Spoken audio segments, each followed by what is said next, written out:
un service public et je crois que là, Anaïs va pouvoir nous dire pas mal de choses sur ces sujets, et notamment les enseignants privilégiés, où on est à l'hôpital de Hyères et qui souffre beaucoup justement de ces manques de moyens de l'État. Donc aujourd'hui, si nous avons choisi d'organiser une distribution militante à l'hôpital de Hyères, c'était vraiment pour démontrer d'une part l'impact de la santé, de la protection sociale et sa nécessité, j'allais dire, dans un cadre transgénérationnel, puisque ça concerne vraiment tout le monde du commencement à la fin de vie. D'autant plus sur notre territoire où la notion de dépendance avec le vieillissement est vraiment très marquée. Sur le périmètre de la 3e circonscription, c'est vrai que l'hôpital public de Hyères fait un petit peu figure d'exception. Donc on sait qu'actuellement, a priori, la maternité est menacée de fermeture pour être transférée bien dans le pôle central de Sainte-Musse. Donc toute cette approche finalement de la conception sanitaire et sociale, c'est vraiment celle qu'on dénonce.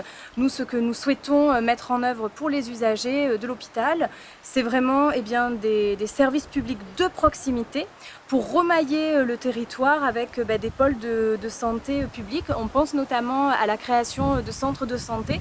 C'est vrai qu'on avait cette exigence à l'échelle municipale, puisque un centre de santé peut être géré par une municipalité et qui a une différence fondamentale avec les maisons de santé, puisque le centre de santé va accueillir des pratiques pluridisciplinaires en secteur 1 avec le tiers payant qui est généralisé, et ce sont des médecins qui sont salariés, des infirmiers, des radiologues ou autres, et qui sont vraiment entièrement dévoués au service public. C'est pas du service au public comme les maisons de santé où c'est vraiment des regroupements de médecins libéraux qui ne pratiquent pas forcément des tarifs avantageux, avec des possibilités de dépassement d'honoraires.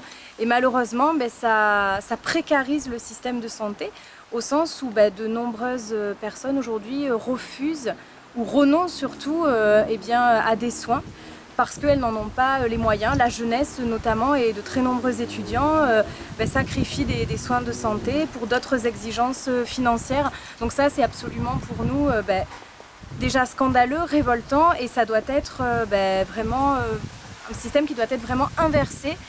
Ce qu'on exige aussi, notamment au Parti communiste Front de Gauche, c'est le remboursement à 100% par la sécurité sociale des soins qui sont prescrits.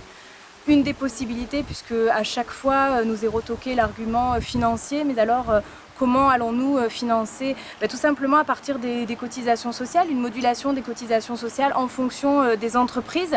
Ces financements existent. Quand on voit le montant des évasions fiscales, on se dit que cet argent pourrait être réparti, réinvesti en faveur d'usagers et de programmes vraiment publics de proximité. Et ça, c'est absolument essentiel. Et le rôle d'un député est bien de travailler à l'échelle de sa circonscription à améliorer le contexte présent. Et donc remailler le territoire en pôle public, sanitaire et sociaux, pour nous, c'est vraiment une exigence.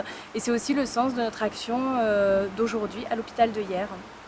Il y a aussi un problème, ce serait peut-être de parler également du personnel. Bien sûr. Parler du personnel des hôpitaux qui vivent des conditions de travail extrêmement épouvantables, avec une réduction des effectifs de plus en plus importante, des salaires de plus en plus bas, des difficultés de plus en plus nombreuses pour pratiquer les soins à tous les patients.